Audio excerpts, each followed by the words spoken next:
जैसे मान लो एक ये रास्ता है, कोई दूसरा ये रास्ता है, ठीक है। अब एक जन इधर से आ रहा है, एक जन ऐसे जा रहा है, ठीक है। तो दोनों का बीच में ये डिस्टेंस है। अब सवाल है कि यहाँ तो साफ पता चल रहा है जैसे जैसे आते जाएगा डिस्टेंस, कुछ समय बाद यहाँ आया तो डिस्टेंस एक और कम हो गया, कुछ समय बाद यहाँ आया तो डिस्टेंस कम हो गया, है ना।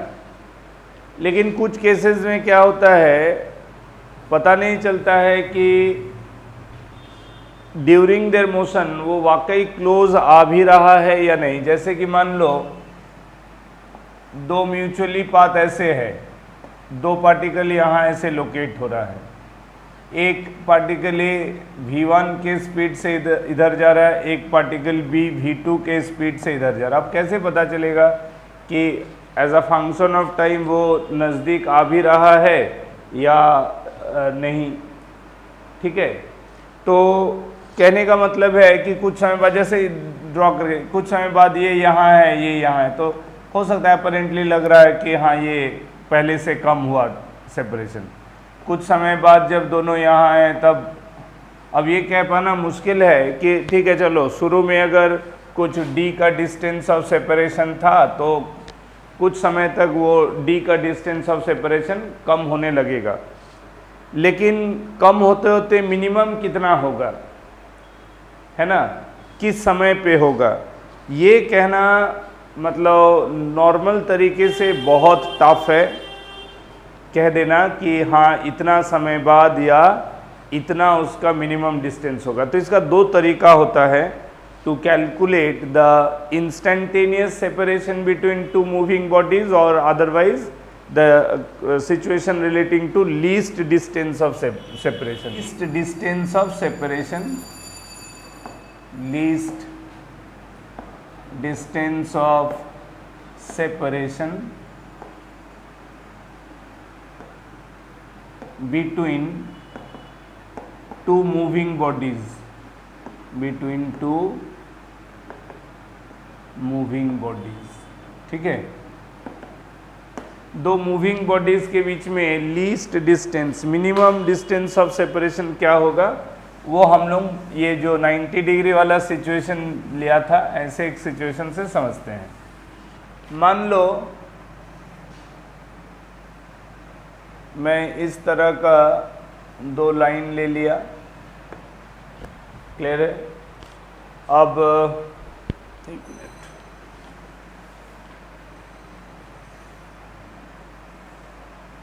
अब यहाँ मान लो एक पार्टिकल है, यहाँ दूसरा पार्टिकल है। इस लाइन को मैं टूवर्ड्स ईस्ट मान रहा हूँ, एक्स एक्सिस, ठीक है। तो ऑब्वियस है कि ये वाला किधर होता है, ड्यू साउथ, इधर देखेंगे तो ये वेस्ट और ऊपर की तरफ देखेंगे तो नॉर्थ, है ना, यही ना होता है।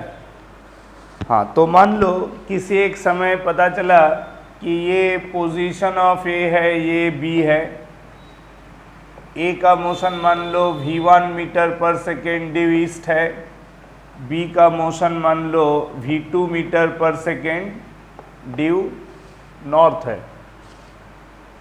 नहीं ड्यू नॉर्थ की तरफ जा रहा, साउथ, और अदरवाइज दूसरा कहा जा सकता है फ्रॉम साउथ टू नॉर्थ। और ये है d distance of separation at t equal to 0। दोनों के बीच में d डिस्टेंस ऑफ सेपरेशन है, कब है, जब शुरू हो रहा है absolutely at the starting stopwatch moment. Question ऐसा है, what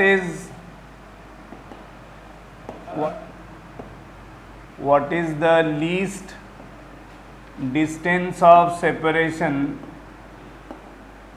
what is the least distance of separation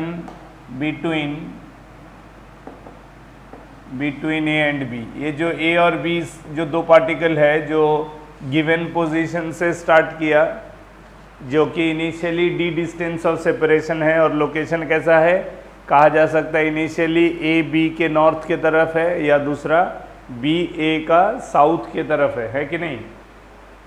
we can use the words like this, either A is located due north of B और vice versa B is located due south of A. तो the distance में ये separation है। अब मान लो मेरे को least distance पूछा गया, तो मेरे को मान लो ये पता नहीं है कि कितना समय बाद दोनों एक दूसरे के सबसे करीब आएगा। तो मान लिया कि लेट इसको, हाँ बोलो।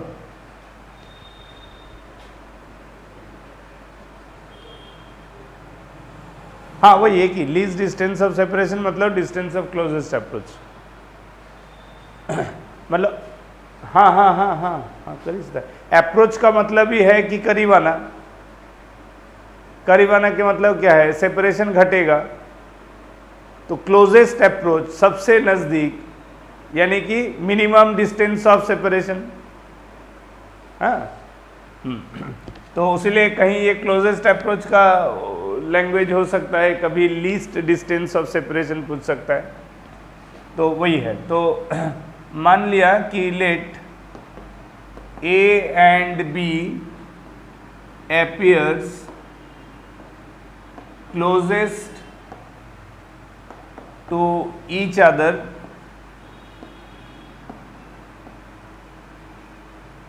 after t second.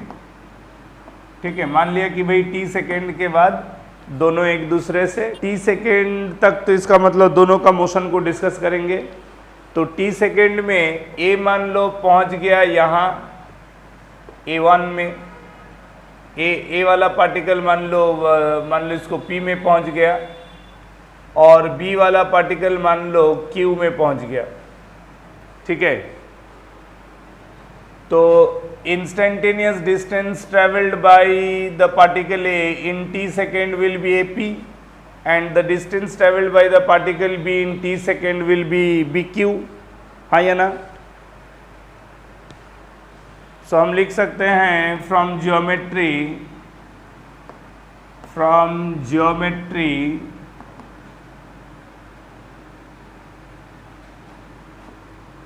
AP is equal to मान लो x, that is equal to v1t, कारण तो v1 स्पीड से ट्रेवल कर रहा है ना,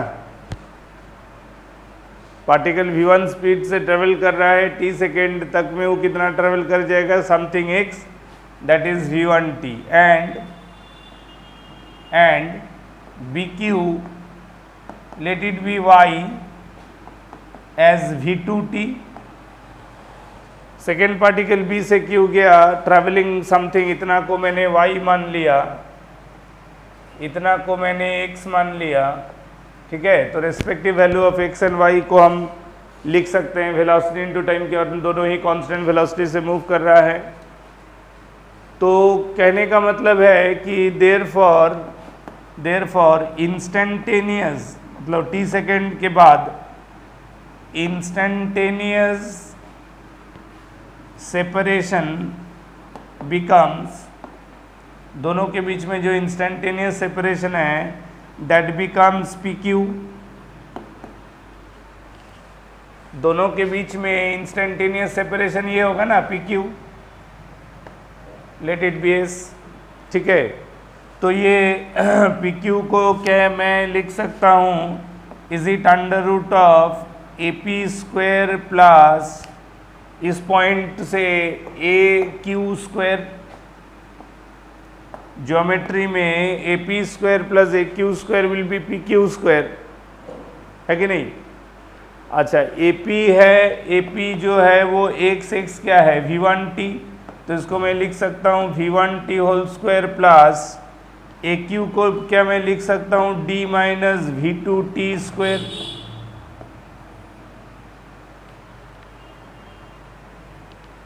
मैं BQ को y यानी v2t लिखा था, और यहाँ से यहाँ तक a से b तक d था, तो d माइनस वाई यानी d माइनस v2t।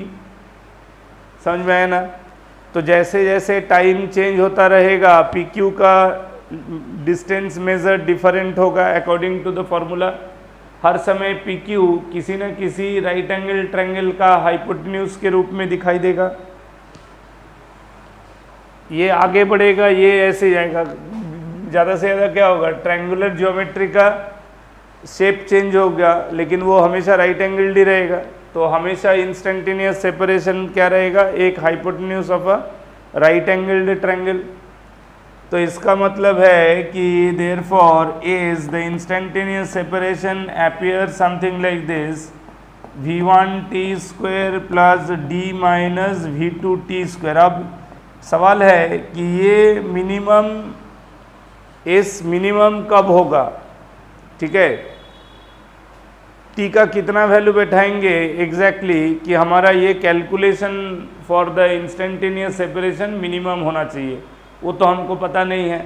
अब एग्जैक्टली मैं t का वैल्यू कितना बैठाऊं ताकि मेरा ये कैलकुलेशन एकदम मिनिमम हो जाए, वो तो पता नहीं ना है। तो क्या करना होता है, किसी भी मैथमेटिक्स में, कैलकुलस में हम लोग पढ़ेंगे भी इस चीज़ को, एप्लीकेशन ऑफ dy dx यानी एप्लीकेशन ऑफ डेरिवेटिव्स में पढ़ेंगे। एक टॉपिक आता है, स्कूल में पढ़ा भी होगा, मैक्सिमा मिनिमा, पढ़ाई किया ना, हाँ। तो मैक्सिमा मिनिमा लगाएंगे यहाँ, तो हम लिख सकते हैं for finding minimum value of इस,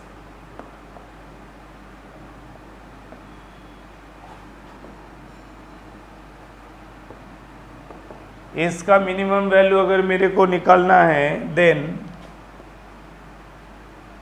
हाँ ds को, ये इज वेरी हो रहा है किसके लिए, t की वजह से, तो डेरिवेटिव ऑफ ds को इक्वल टू 0 करेंगे, डिफरेंशिएट करके उसको इक्वल टू 0 करेंगे। तो इसका मतलब है कि मैं यहाँ लिख सकता हूँ ds/dt। तो RHS को सिंप्लीफाई करेंगे, तुम्हारा क्या कहते हैं, डिफरेंशिएशन करेंगे, तो कॉन्सेप्ट क्या होता है, रूट ऑफ कुछ भी, रूट ऑफ x का डिफरेंशिएशन होता है 1/2 रूट x। तो पहले चेन रूल में करेंगे, पहले पूरा रूट के अंदर जो है उसको x मान के, वो हो जाएगा 1/2 रूट अंडर ऑफ दिस, जैसे है वैसे लिख देंगे। और फिर ये जो t डिपेंडेंट वाला टर्म है जो रूट के अंदर है, इसको फिर डिफरेंशिएट करेंगे चेन रूल। तो v1 इंटू टी का होल स्क्वायर, मतलब क्या हुआ, v1² इंटू t²। तो यानी वो हो जाएगा v1² इंटू 2t। दूसरा वाला पार्ट फिर d माइनस v2t का होल स्क्वायर, तो वो क्या होगा, वो होगा 2 into d minus v2t। Chain rule, पहले d माइनस v2t का होल स्क्वायर को डिफरेंशिएट करेंगे with respect to d minus v2t, तो वो हो जाएगा 2 इंटू दिस इंटू d का 0 माइनस v2। ये हुआ हमारा चेन रूल का डिफरेंशिएशन, हाँ या ना, ठीक है ना। तो अब देखो, सिंस हमको ढूंढना है वो वजह जिसके कारण ds/dt 0 होता है, तो हमको पता है किसी भी मैथमेटिकल एक्सप्रेशन का वैल्यू 0 होने का मतलब क्या है, न्यूमरेटर को 0 बनाना है। तो न्यूमरेटर को 0 बनाना है तो हम लिखेंगे